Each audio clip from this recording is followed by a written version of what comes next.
Hello, magandang hapon mga kameses. Welcome to my vlog, Yum Yum Vlog PH. Ang vlog natin for today is magtatanim ako ng kangkong.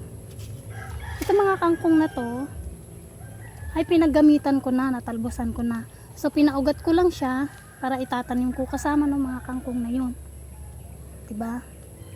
So, dahil mahal ang bilihin, mahal ang kangkong. 12 ang isang tali. At giganto lang karami ang 12. So kaya naisipan kong itanim din itong kangkong na binibili ko. At tingnan nyo naman, 'di ba? Meron na ako ma-harvest na kangkong diyan. Puro kangkong ang mga 'yan. So idaragdag ko lang tong kangkong na nabili ko. Ito ay bali to ay 2 tali.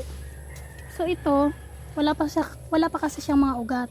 Kaya nag-aantay pa ako mag-ugat siya bago ko siya ilipat dito sa lupa. So ito ay meron na tong mga ugat kaya pwede ko na siyang ilipat. Tara, samahan niyo ako maglipat.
So ayan mga kameses, tapos na ako maglipat ng kangkong dito sa soil.